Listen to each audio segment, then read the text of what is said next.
Welcome back to the Teeing Off Golf Podcast, hosted by the Chicago Tribune. This is John Borneman here with Matt Harness and some company cross-pollination, Teddy Greenstein. Teddy, I guess you're a golf writer, a basketball writer, hockey writer for the Tribune. I mean, what's your title? Hockey is putting it too kindly. Occasionally, I'll moonlight on a hockey game and get us through the night. But, I'd say feel most comfortable. College football, college hoops, definitely golf. And it's a great time of year, and this is the summer to be covering golf here. Well, appreciate you being here for episode 14 all-time of the podcast, 9 this season, and probably our 7th or 8th new venue, right? We're in uncommon ground in Wrigleyville right before a Cubs game. They got us hidden away here in a back room, so hopefully it's quiet enough. There was a Cubs game tonight, but no wonder it took me forever to get up here. Well, this is a good time. Yeah, sorry, Teddy's right. This is a great summer of golf making. He has a story coming out. When is it? Friday? Tomorrow, Friday in the Chicago Tribune on just what golf is going to be in the Chicago area. You can just run down the list this weekend's Palmer Cup. Yeah. You got the, I know Western Junior is not a big thing, but that's their Western AM, USAM, Encompass Championship, the seniors, then BMW Championship, John Deere Classic. Pretty much something every week from here on out. Seems like it. Yeah. And sometimes Teddy covers things that aren't even in, the Chicagoland area because, you're heading out to the U.S. Open this upcoming week, right? Yeah, fired up, man. Leaving Sunday. Okay. Get there Monday. So while all of Chicago is thinking about the Blackhawks, and rightfully so, I'll be thinking about links golf and who might be able to tame Chambers Bay. A fascinating venue. I mean, this is a U.S. Open unlike any previous U.S. Open. Yeah, for sure. We talked about this a little bit last week, just trying to get our heads wrapped around what's exactly coming up. Yeah. I mean, probably the same way a lot of the players are feeling is that having seen this course only a couple of times. Yeah. So how many U.S. Opens will this be for you? I've covered everyone since 2009, I believe, which was Bethpage, and that actually was the only bad major I've ever covered. Because of the weather? The weather was horrible. Yeah. Start with that. So, a round never ended on a certain day. It was like the second round ended Saturday. The third round ended Sunday. It spilled over. Plus, I'm from New York, and I love that area. But Long Island is not Manhattan. And the hotel was crummy. The shuttle was bad. I mean, literally the only restaurant within about 15 minutes was Hooters. Not that I'm necessarily opposed to Hooters, but you'd like a little more, culture. But mostly it was, there's so much rain. Every time you walked, it was like that sound, that spongy kind of sound. You just get mud everywhere. Well, that would be a problem for Matt because I don't think he leaves the press room when he covers a tournament. Oh, come on now. Come on. This guy hosts it. Yeah, I'm a walker. Yeah. So that was, I know, man. Crapsville, Long Island was not the best location. The other majors have been really great, pretty much all of them. So any of the courses, which one did you like the most? We start with the Masters, especially those first U.S. few Open years, among the U.S. Open. Olympic Club, I love. You were at Olympic Club. Olympic Club. And, it starts with the weather, and I think it's going to be like that next week in Seattle. I mean, give me 65 and sunny, crisp. I'm with you. Yeah, I'll take 55 over 90 any day, especially when you're walking the course, want to be out there. Olympic Club was really, really cool. Let me think of some other venues. Pinehurst was so steamy, and the nightmare for a golf writer is when a guy goes wire to wire. Now, Martin Keimer handled it great. I mean, he made a really good effort every day, but you're looking for other storylines. I know off a Sunday, we had a guy, I think Dan Weider was writing game stories, so I was writing columns. So I ended up writing Ricky Fowler. So it makes sense for me to write about the guy who doesn't win. So Pinehurst was just okay. And where am I forgetting the last several years? Gotta look this up. Yeah, probably should look that up. I know. But you talked about Marion. Were you there? Marion was mostly good. Mostly good. So Marion, great finish, right? Yeah. Well, there were some things that were great about it. I love Philadelphia. I love being in, next to a major city. One night we went in and did a cheesesteak challenge. I think it was Pat's and Gino's, and did that at about 11 o'clock at night. That's when you want to be having greasy cheesesteaks. What is a cheesesteak challenge? Just to compare the two of them, Okay. and also to compare. I thought maybe you try to eat like 6 of them. That's a good idea too. One, I wanted to figure out which one I loved the most, and two, compare them to Italian beef in Chicago. And by the way, Chicago Italian beef is way better. I mean, the stuff in Philly is bland, but Marion, really cool golf course, and I loved being able to play there on the Monday after. And like the middle holes, 7 to 12, were totally playable. The greens were insane. I mean, you could, seriously, I could 5-putt from about 6 feet there. It's so hard to keep it on the green. Very traditional. Did you hit the very shot cool. from the Hogan plaque? 100%, absolutely did that, and probably out of bounds. No, I hit the green in a reg on that hole, so I was very proud. Nice, of course, not playing it where the big boys played, because where they played it was about 500 yards. The problem with Marion, the logistics were tough because I didn't go to the driving range any of the days because it was a 15-minute shuttle ride. So the U.S. Open, they pick a venue based on ticket sales and what kind of story it tells, and probably rightfully so. They don't really think about the media. We just have to kind of fit in. And that's something about this week or next week with the Chambers Bay, the unknown. Yeah. You don't know. I'd heard some, not just a golf course, but logistics. I heard that it's kind of hard to get around. Definitely. That course, and you got to figure out, just not even just for media, but for galleries. 100%. Moving galleries around. So they have warned media and fans that it's going to be more like a British Open where you have these like giant areas for spectators. They're saying don't think that you're going to follow Tiger for 18 holes. It is very hard to get around. I think they're very narrow passageways. And then for us, if you're at a big publication, the first day you get something that allows you inside the ropes. Well, for the first time that any of us have ever heard, now you have to go to a USGA official, say, I want an inside the ropes pass, and kind of justify it. You have to say, hey, I'm doing a story on Nick Hardy, and I want to be able to hear the conversation between him and his caddy. Really? Versus just saying, all right, yeah, because they're just trying to keep it tight. And I understand. I mean, I remember walking at Bethpage, and at that point, if you're following the lead group, there may be 50 or 60 media members, and the spectators have been waiting there for hours to catch a glimpse, and then we walk in, and we're kneeling down.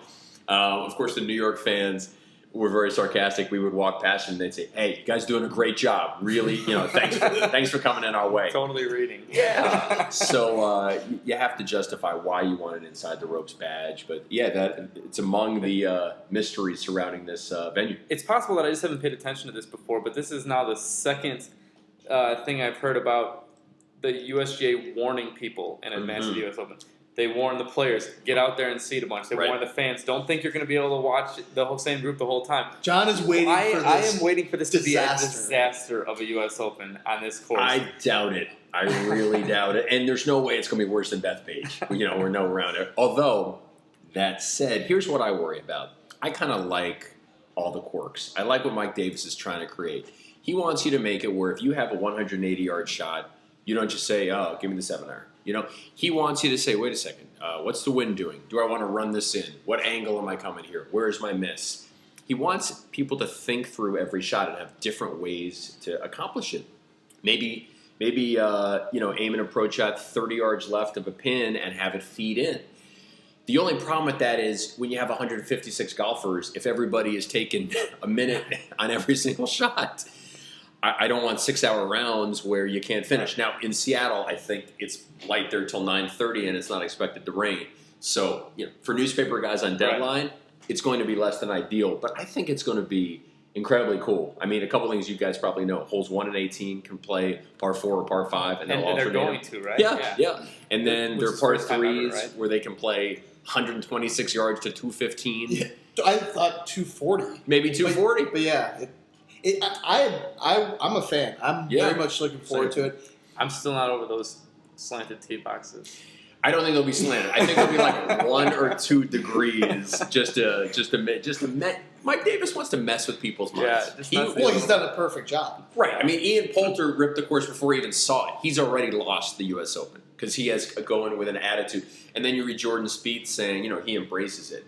So it really is a mental test, and a lot of these guys, I think, are too mentally weak to deal with it. Well, that is the thing you hear about the British Open as well, is the guys who just say, well, you know what, I'm going to get some terrible bounces this week, and we'll see how it goes. Right, it's not even just the bounces, too. I mean, at the British Open, I mean, you can have a tee time. Absolutely. That's perfect weather. The afternoon just gets dumped on, and then the reverse the next day. Morning dumped on. So you do have to be mentally strong to play those because you have to just deal with that. And guess what? I played Trump Ferry Point in the Bronx, New York yesterday, and there's a lot. There's a lot of luck, good luck and bad luck, and I had a lot of both, and that's part of golf. And some of these guys probably don't want to, acknowledge that. They think they're all perfect, but good bounces, bad bounces are going to have a major play in this championship. Well, you mentioned Nick Hardy as a potential guy to write about at the U.S. Open. The reason being he qualified this week, Northbrook's own. Nick Hardy, a guy that we've all written about and talked to quite a bit. He's been on the podcast 2 times, maybe 3 times as many times as you have, Teddy. But yeah, let's just talk about Nick. I mean, that's I think he just. Speaking for myself personally, he keeps surprising me in terms of where he jumps to. Well, we talked about this. Was it yesterday?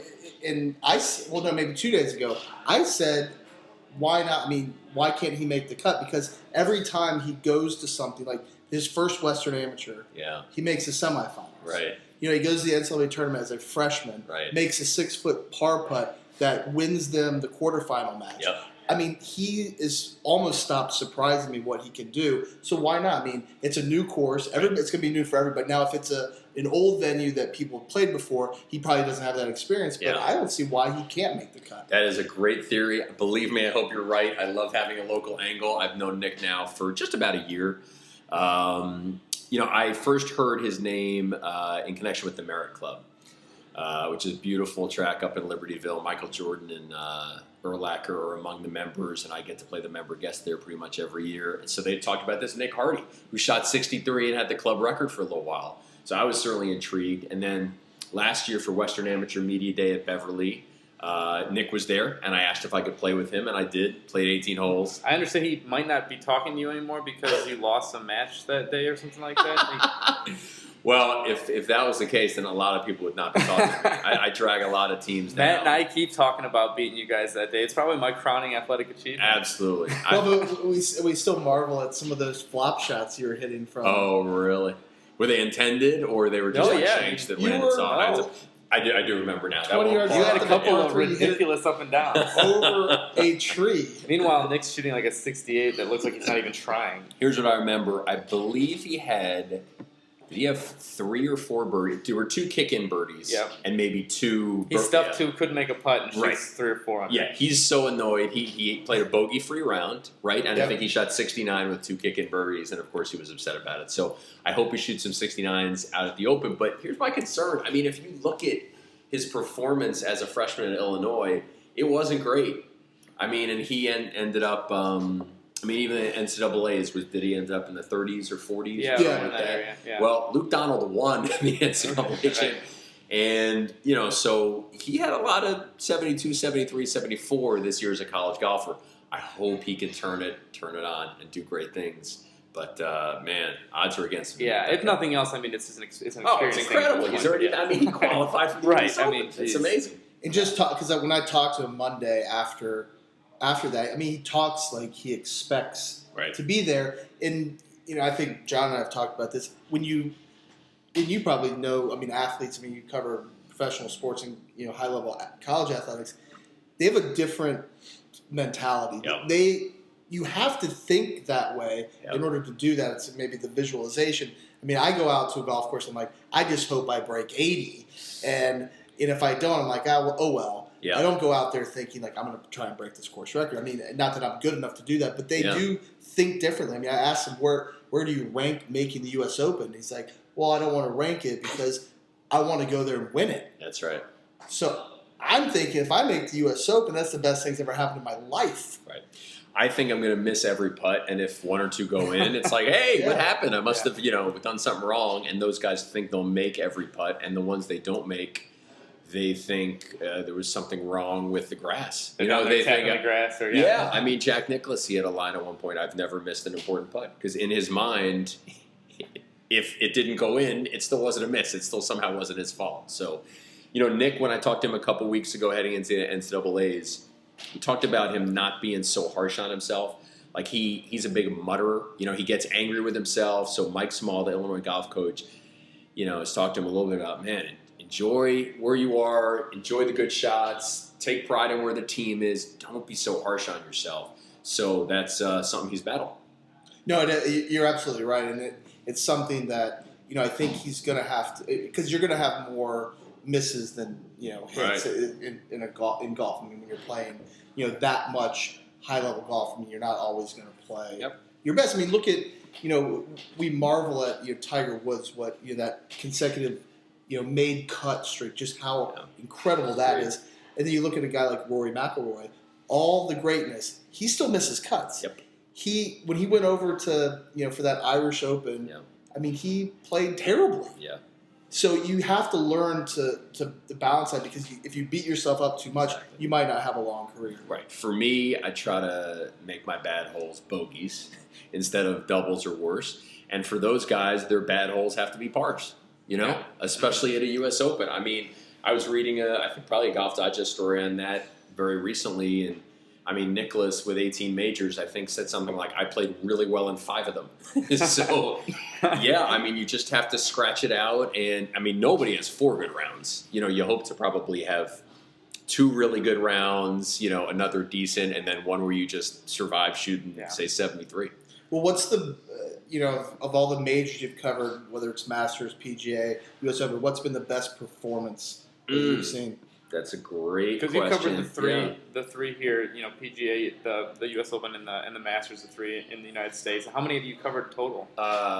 So I think since 2009, every Masters. And, I mean, the one where Bubba wins with the gap wedge, hooked from the pine straw. I mean, that one, and Adam Scott, thankfully making that putt, because if he misses that putt, that tournament rolls into Monday, and nobody wants a Monday finish even at the Masters. So because all the media wants to play Monday. Exactly. Most important. Have you played Monday? I did. I won the media lottery in 2010. Most beautiful day. Set you up with a caddy. You're in the champions locker room. Wow. Everything was perfect, and then I, crapped down my leg and made one par. Thank God I made the one par. Which hole did you par? As a par 3 on the front. I think it's number 6. Okay. Playing about 160 downhill, 8 iron. But who remembers these details?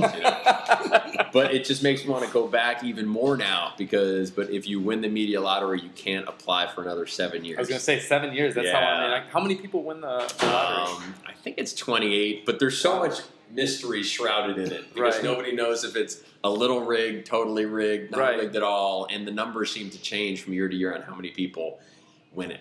So, how much did you pay to get your number picked? That I can't talk about. But let me tell you something. For them, I could give them my life's, every penny I own, and they'd start laughing. Would be so, it wouldn't be that. Well, you talked about Nick Hardy at last year's media day for the Western Amateur, and I think you were talking to him for a recurring column you do, 18 holes with. You pick a person to play golf with, pick a course to play golf with. And recently, I think that came out in an ebook format. I mean, so I'll give you a chance. You can plug it. Tell us, how you got involved in playing free golf at great courses. Yeah. I mean, I call the column "Journalism's Greatest Scam." When I got assigned to cover golf, I was trying to think, how can I localize it? Because it's not like I was going to be covering 15 PGA Tour events a year. So I thought, well, what if I wrote a column where I played with celebs at a lot of these courses, and that would be a way for me to preview events. So, if I'm writing about the BMW Championship, thank you. If I'm writing about the BMW Championship, maybe I'll play with somebody out at Cog Hill or Conway, and that's a good way to write about the event. If I'm going to cover the Western Am, why not play with somebody, and that's a good way to write about, an amateur is going to be in it. So it was great. I mean, I played with everyone from Ryan Sandberg, Charles Woodson, coaches like Brian Kelly, Chris Collins, Fitz, Tim Beckman, a lot of media personalities, Joe Buck, Steve Cochran, did about 70 of them. And they were just got compiled for an ebook. So everybody please buy it, because I get 0% of the royalties. That's so right. It really means a lot to me. Absolutely. Well, Joe Buck is relevant because he'll be Fox just got the rights to the U.S. Open, and they'll be doing their first broadcast. He's with Greg Norman. Yep. He's a pretty good player. He's good. He's like a 5 or 6 handicap, and great storyteller. I mean, just in this issue of Golf Digest that I have in front of me, some really good stories in there. I mean, one of the things that stood out was he gets really angry and curses a lot, but when he's in the broadcast, he's able to obviously not curse since he's still employed. But a very kind of relaxed guy. Enjoyed my time with him. Who's the best player? Yeah, whose job that it isn't to play golf is the best at? Well, so real quick, among those who did, whose job it is to play golf, Bo Van Pelt was unbelievable. Really? He was far and away the best ball striker. I mean, I think shot 66 without making anything. Where'd you play with him? Any bonds. We played in Tulsa, Oklahoma, at the Patriot Club. This is a club that opened recently, and proceeds to that go toward Wounded Warriors. So it's a cool club. I played there with him and then Bill Self, the Kansas basketball coach, the next day. And you can see why Self is a great recruiter. He's just a very good schmoozer, just a really appealing guy. Who actually played very well, and this is a good story, was David Falk, Michael Jordan's agent. So we played at the Merritt Club, and he shot 79. But the funny part about the round was Michael was in the group behind us, and David Falk fears having Michael make fun of him. So David's number one goal was not to have Michael catch up to us. We were just in a twosome. He was in it. Michael was in a foursome. So I got one step in the, 1 foot in the cart, and he's zooming off. I'm like, dude, you're going to kill me here. So anyway, so we finished the round, and then Michael's group is pulling into, about to hit into 18. So I'm like, great, let's stop here. Let me get out the flip phone or the flip camera as it was then. Michael, it's a pretty lousy approach shot onto the fringe. So he goes, I got the video running, cross-handed, chips it in. About 30 feet. It's like, seriously? Seriously? Does he have to be good at everything? I know. I mean, I'm like, am I really seeing this? Right. So that's Michael. Never got to play with him, but at least got to see him play golf up close. Well, are you still doing the column? Column is dead. That's the reason for the ebook. You remember? Yeah, I knocked out 70 of these, which is and then people caught on. Yeah, I mean, it really ended up being. So can I then start 36 holes with? Yeah. You think you can get somebody to spend 9 hours with you? I mean, because a lot of these. We're going like 22 minutes here, and I'm looking at my watch like it's time to go. I mean, a lot of these like Robin Ventura and Tom Izzo, they were like, yeah, let's play, but I think 9 holes is better. And I'm like, absolutely. Right. 2 hours with Tom Izzo is way better than nothing. Right. And if the guy has any personality at all, I mean, Dan Dockich I played with, and by the end of the first hole, I had enough stuff for a column. So most of those broadcasts, Hawk Harrelson was fun because we got rained out after 3, but it was the best thing because we went to the clubhouse and had lunch, and he just told stories. So it was a pretty good deal. I mean, playing golf is just such a great vehicle for, telling stories and getting to know somebody because you're stuck with them if it's 18 holes and, at some courses in Chicago, it might be 5.5 hours. Instead of just being stuck behind someone for 18 holes. Yeah. Well, as Brian Kelly, the Notre Dame coach, said, we were about 2/3 in, and he goes, you're pretty smart because it's hard to get 4.5 hours with the Notre Dame football coach. Yeah, there you go. That's true. Yeah. Well, so, do we want to move on? BMW Championship. You wrote a column recently. It's been at Conway Farms this year. Mm-hmm. And, of course, the BMW Championship is the third of 4 in the FedEx Cup playoffs. And it was at Conway Farms in 2013. Went out to Denver, and then now it's back. Yeah. But this might be the end for Conway Farms. So Conway's got it this fall, of course, and then also in 17. Oh, excuse me, 17. Yeah, so got it in 17. But then the question was, what about 19? Because the Western Golf Association does want to keep it here every other year. So Medina is stepping up. Now, I'm almost sure it'll happen. The members are going to vote Saturday on whether to approve, the 2019 BMW.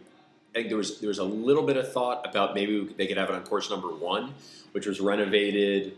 But that's really the members' course. It's a lot of fun. I mean, if you ever get a chance to play Medina, 3 is obviously famous and it's a beast. 1 is a lot of fun. Cool greens and much more playable, wider fairways.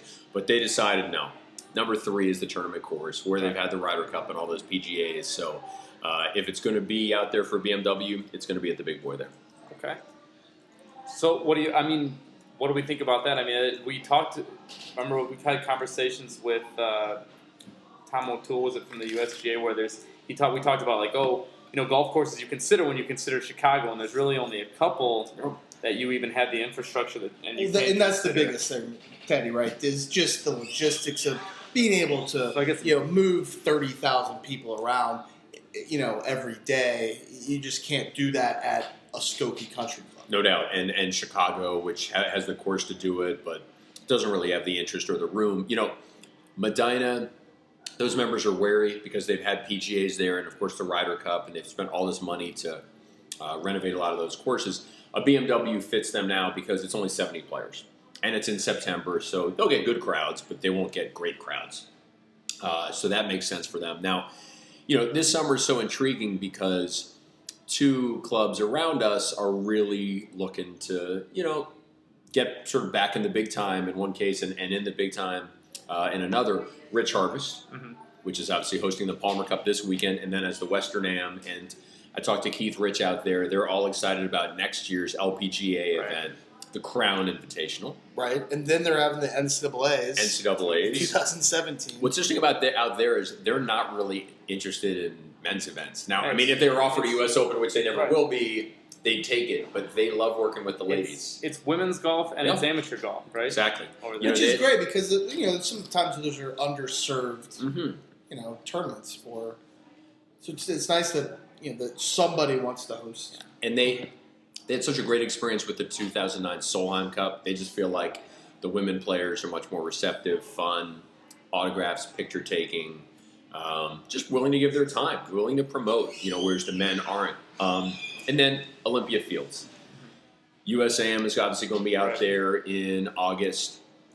I'd say most people think it's a long shot that Olympia will ever get another U.S. Open. 2003 went badly, unfortunately. But, hey, you never know if you don't try. And they're trying. They're going to get a USAM. All the USGA people will be here, and they're going to give Olympia a look.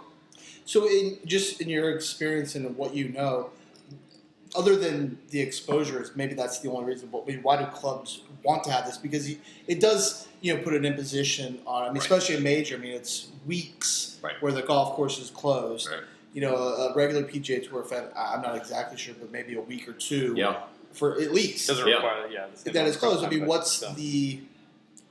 Are they getting a lot of money? A lot of pluses and minuses. I know, for example, North Shore did not get a lot of money for hosting the Encompass. Certainly not enough where it's a real big factor. I think for that, it's more, hey, it's cool to have some of the best 50 and over players on our course. We'll get some exposure on Golf Channel. That club is in an area where there's a lot of competition. So, maybe somebody's going to decide between, do I want to join Skokie or North Shore? Hey, look at North Shore. This place looks awesome. They also get to host Luke Donald's wine tasting event. So there's some good events that go with it, and they probably lose their course for only a week. Now, if you're going to host a major like a Ryder Cup, that is such a big production. But if you're Medina made a killing on the Ryder Cup, tons of cash. So those are all the things you balance out, and then what do your members want? Olympia Fields feels like it's in their DNA to host championships. That's part of why that club was created. So they're going for it again. If you're Chicago or Skokie or these other places that are wonderful golf courses, they feel like, no. We have enough money. We don't need the pub. We don't want to host stuff like this. And is it, are we talking, and I don't know if we want to get into the money, is it enough money that they can then, like what Medina does, is be able to make changes to the golf course? Just having sort of added funds when they want to be able to do something, they can. I think Medina made, millions upon millions of dollars off the Ryder Cup. And that's why, number one, I think they put $6.5 million in number one, opened last year. And now number two, which is regarded as the women's course, is being redone now. So let's, say that's another $3 or $4 or $5 million. They're using that Ryder Cup money to improve the place so their members don't have to write these enormous checks. And now with Conway Farms, when the BMW leaves after this 3 tournament run, they've hosted, their big tournament. They had the U.S. Mid-Am. Yep. Do you think this is a golf course that wants to host maybe a major, or could it? I doubt it. Also, I think, if you're the USGA, why would you pick a course that's hosted PGA Tour events? Are they like that? Is that? Yeah, absolutely. Pebble is really the only exception. Torrey Pines. And Torrey, somewhat. Yeah, it's interesting with Torrey. Torrey, everybody knows is not a great course, right. but people love being in San Diego. That's it's great crowds. It's great views. TV loves Torrey and courses that have a lot of water, and especially courses on the West Coast, because then the TV window is in prime time, right. in the central and the east, so they kind of overlook it there. But that's part of why Cog Hill never got a serious look at a major, because it's a tour course. Well, it finally happened. The Teeing Off podcast has suffered its first major technical difficulties. Sorry to interrupt Teddy Greenstein there, but a computer problem caused us to lose 7 or 8 minutes of his interview.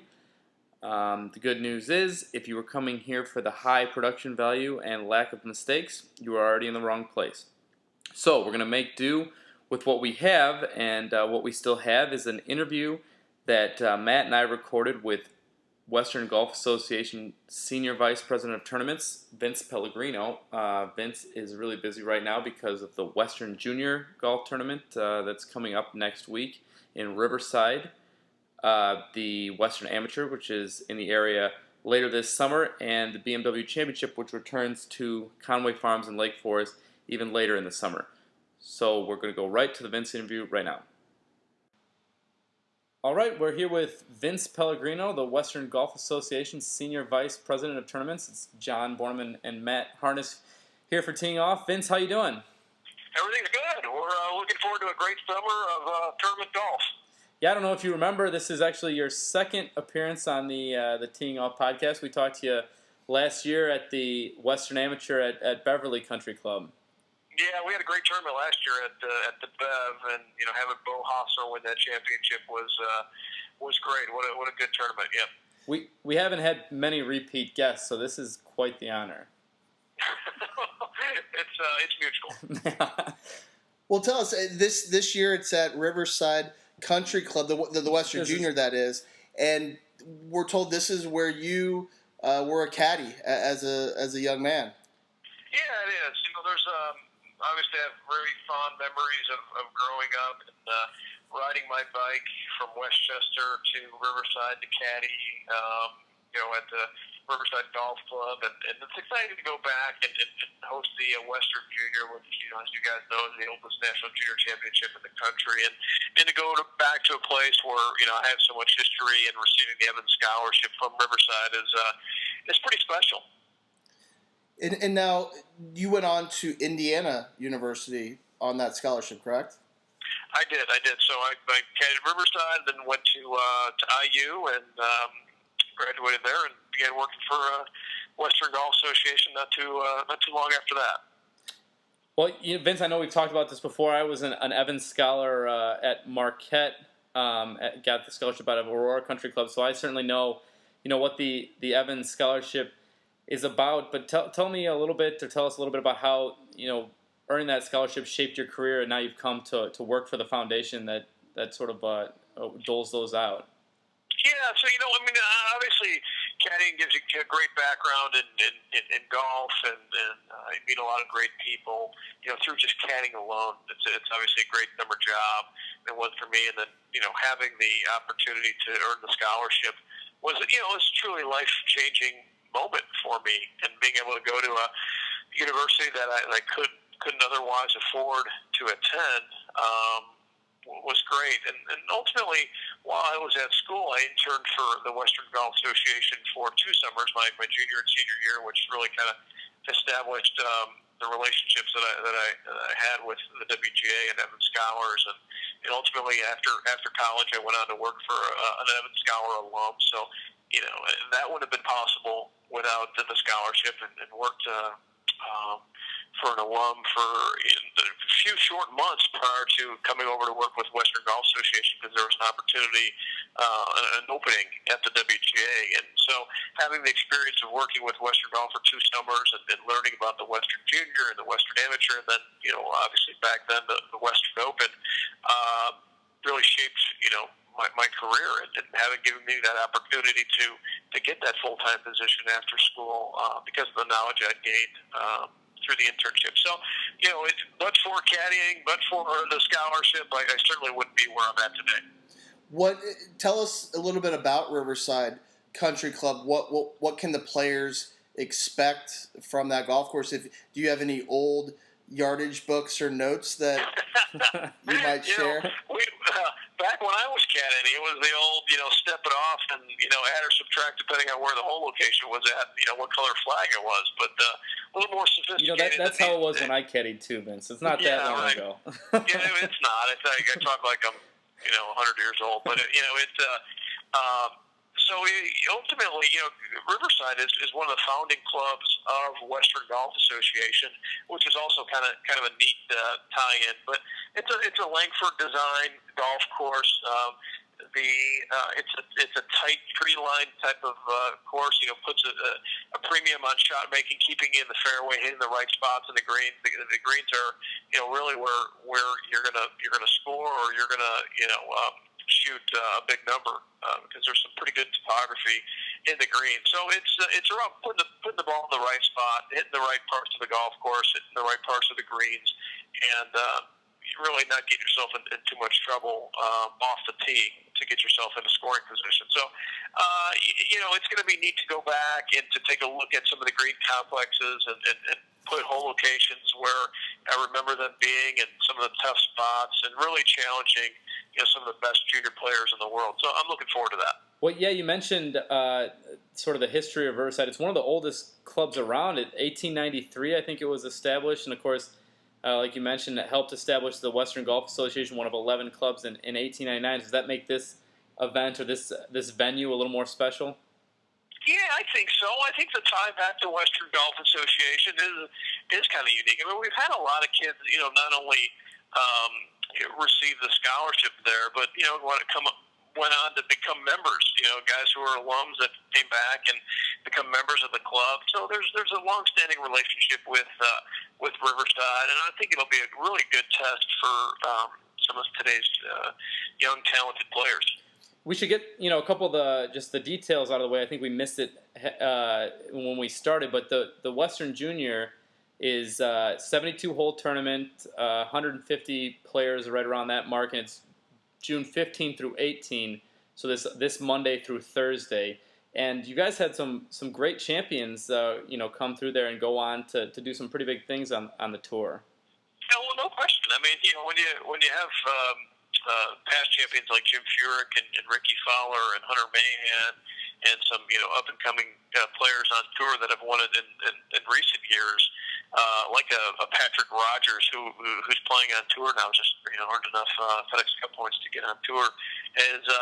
It's a pretty impressive list of players who have played the championship. So yeah, it's like I said earlier, it's the oldest national junior championship in the country. We've got a great field coming up here. It's very deep. We had one player who was going to play, Cole Hammer, who actually made the U.S. Open, so he won't be playing. But that's the kind of the caliber of player you're going to see.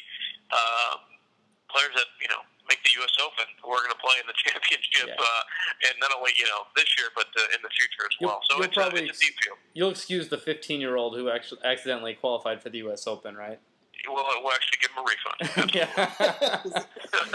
Well, what do you with all these great players and what you know about the golf course? And I know conditions can change, but what are you looking at as the project? What would you say the projected winning number would be? I mean, are we looking at a few under par? Or?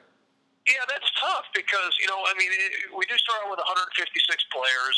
We'll play a practice round on Monday. Tuesday, Wednesday will be stroke play both days. And then, we're going to do it a little bit different this year. Well, we're still going to have 4 rounds of stroke play, but instead of stretching it out to 70 and ties for Thursday, and then again another 18 holes on Friday to determine champion, we're going to play 36 holes in one day on that Thursday with 44 ties. So it's a little bit different format. It really puts a premium on conditioning. Making sure that the guys who are not going to wear themselves out on that first 18 holes on Thursday. It gives some people an opportunity to make a move on that third round to come back. But I think as far as the winning score is concerned, you hate to put out a number because you look stupid when they don't get close to that. But I think a few under each day is gonna win this championship. I think the kids who think they're going to come in there and just try to bomb it off the tee and put themselves in bad position is probably not the best strategy for this golf course. Well, UWGA guys really like to push these players. We were out at the Western Amateur last year. That tournament is a tough tournament conditioning wise, and so that's a staple of WGA tournaments, I guess. Yeah, that's a marathon. It's a similar format for the first 4 days, but then, after those first 4 rounds of stroke play, they're going into another 4 rounds, if they keep winning in match play. So, that's a marathon, and really the cream rises to the top in that championship, as it does over the course of 4 rounds, for our Western Junior. But, we take it a step further for the Western Amateur, which, this year we're really excited about going up to Rich Harvest Farms. At the beginning of August. Yeah, as you mentioned, right now Rich Harvest Farms getting ready to host the Palmer Cup this week, and we'll be out there to see that. And then the Western Amateur goes back out. Bo Hostler, defending Western Amateur champ, will be at the Palmer Cup, and we'll get to talk to him. So, what drew the Western Amateur to be played at the Palmer or at Rich Harvest Farms this year?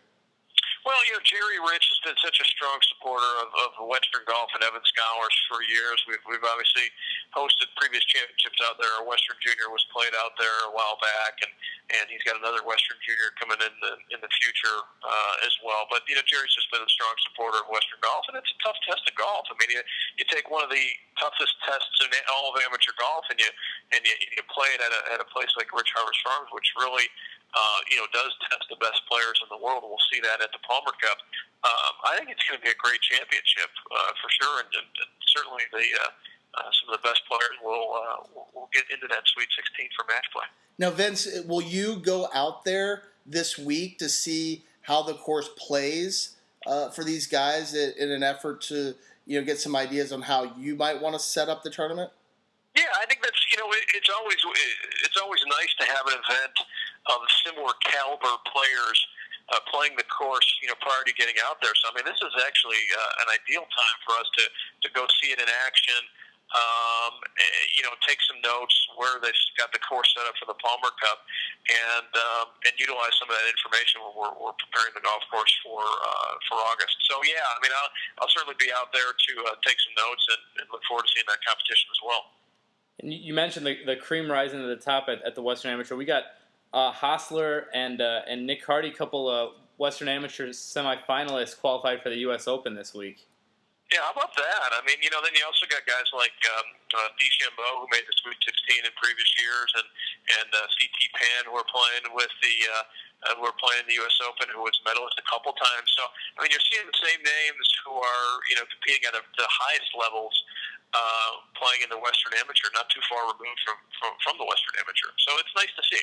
Now, we got an email just before you came on that DeChambeau is going to play on sponsors exemption at John Deere Classic. I think Patrick Rogers will do the same. So those are a couple of guys who've come through your tournaments and now starting to get invites on the PGA Tour. No question. You're going to see a lot more of that throughout the summer as well, and guys who are going to turn pro, or guys who played in our championship, like a Patrick Rogers, who in 2013 was the medalist at the Alotian Club. Jordan Nieberge, who will play again. He's signed up to play in the Western Amateur and won the championship in 2013. Played in the Masters. So you're going to see some of these familiar faces out at Rich Harvest Farms this summer. So we got I saw on the Western Am site about some of the upcoming clubs that the tournament will be going to. You'll be out in Michigan next year at Royal Oak Red Run Golf Club. Then it's coming back to the Chicago area. Park Ridge Country Club, Evanston Golf Club. Those are two, and then back to Rich Harvest. How are you? How many years are you looking in advance? I know now this is 4 years, but at Park Ridge, I believe this is the first time that you've been there?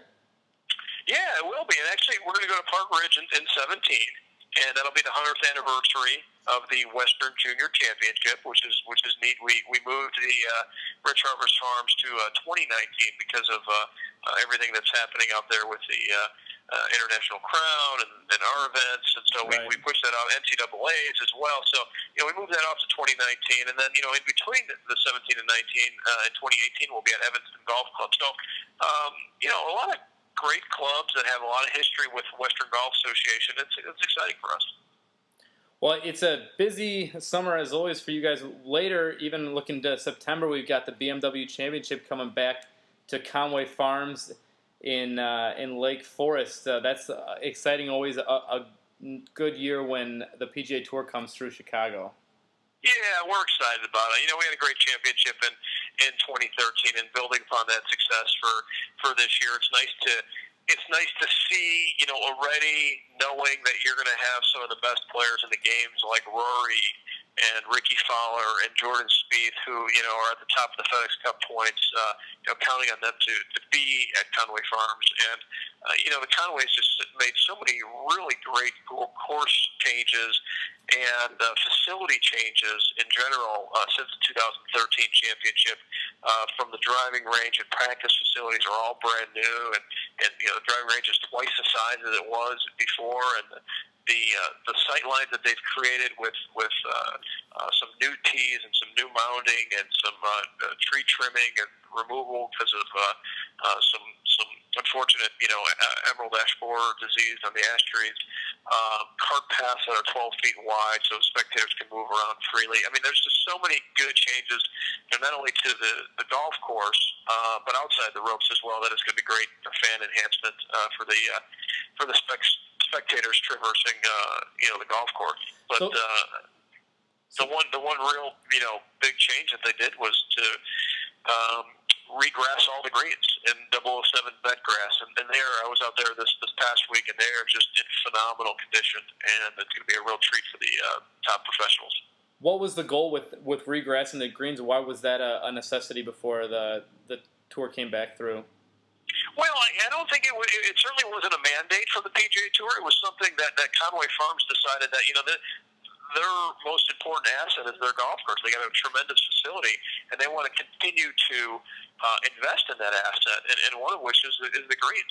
They weren't that old to begin with. I mean, I certainly don't think there was any issue, and it wouldn't be any issue for the next several years. But I think having some forward-thinking people running the club and on staff, they decided let's invest in the greens so we're good for the long haul. And so, 20-30 years down the road, when it was a necessity to change it, the expense wouldn't be as big. But continuing to make improvements to the golf course and make them better, I think is always at the forefront of their thinking, which is nice. To keep reinvesting in their golf courses is great. I mean, I think you'll see a lot of clubs, not only here in Chicago, but the country, that they get too far behind with not making improvements and investment in their golf course, and then they kind of dig themselves too big of a hole. Well, the Western Golf Association, we always, sort of brag about it from a fan experience. You get, this summer alone, people in the Chicago area will get to see, the best junior players in the world, then also the best amateur players in the world, and then now the best professionals in the world. Talk about the fan experience at the BMW Championship. We see that, there's some great ticket packages available to fans. If you want to talk about that, I know with Father's Day approaching, it's a perfect time, for that. If you haven't bought a Father's Day present yet, like I haven't, this could be a good opportunity. Give the gift of golf. I mean, how can you do better than that? It's obviously a great gift, but it's a wonderful experience. Whether it's grounds tickets specifically, or upgraded hospitality tickets, or just an upgraded ticket. I mean, I think we really have something for everybody in the ticket department. Whether you want to come one day or for the entire week, it's really something for everybody. But we've got a Father's Day package coming out right now where you get 2 tournament round tickets, a BMW Championship pin flag, and discounts on merchandise. For a pretty reasonable price. So we've got several opportunities at the championship, and I think we're doing pretty well with people. I think they had a good time in 2013, and we're well ahead of pace from where we were at the same point in time in 2013. So people are excited that it's back. Yeah, tickets I think available at bmwchampionship.com. Is that right? Yeah, I probably should have said that, but yeah, I mean, it's you can certainly go to our website and bmwchampionship.com, but also give the Western Golf Association a call, and we can handle the orders over the phone as well. All right, Vince. Well, I think that's about it. The U.S. Open is coming up, though. Let's hear your pick. Well, I think that the course is kind of an X factor. I mean, I don't think a lot of players seen it. I think they're obviously trying to get some good practice rounds in now. It's one of those courses that you can take some really lucky bounces, or you can get some pretty bad breaks. It's hard to pick one player that could win it, but I think a guy with a short game like Phil, there we go. Wouldn't be too bad. It was nice to see our hometown guy Luke Donald make the U.S. Open. That's right. And qualify for it. So let's hope he gets on track and wins it, or gets pretty close. But I think it's kind of it would be a guessing game as to what kind of breaks people get. But I think anybody can stay in it for a long time, even up to that Sunday final round. So yeah, no idea what to expect from that course. I mean, me and Matt were looking at it today. It looks like a beast, but no idea who's going to play well on it at all. You really don't. It's a hard one to pick. It's not a it hasn't been in the rotation before, so you have no history. Maybe some amateur players who have played it before, you can kind of look to them. But picking a rookie or somebody who's fairly young with inexperience, I don't know if that's a wise pick either. I'm taking Cole Hammer. So. Did you like my non-committal response to all that? You've got like 5 guys now. There, but those are kind of feel-good stories for us. Yeah, for sure. Absolutely. Well, Vince, we'll let you go. I know you're busy, but thanks for calling in and chatting golf with us. Thanks a lot for having me on, and appreciate it, guys. All right, we'll talk to you later. Thanks. So that's Vince Pellegrino. We thank him again for stopping by and taking the time. Once again, it's just me here recording. Lost Matt and Teddy. If you had heard the rest of Teddy's interview, you would have heard him pick Jordan Spieth, Phil Mickelson, or Justin Rose for the upcoming U.S. Open. You probably would have heard me make a joke or two at Matt's expense. And the listing of Twitter feeds, which I can still do right now. So this week, follow Teddy Greenstein at Teddy Greenstein on Twitter, and read his stuff on ChicagoTribune.com, which is also where you can purchase his ebook, collection of 18 holes with stories. Very good. I recommend you checking it out. The Teeing Off podcast is at teeing__off. I'm John Borneman at John_Borneman, and Matt is at Harness Preps. So thanks again for listening. Until next time.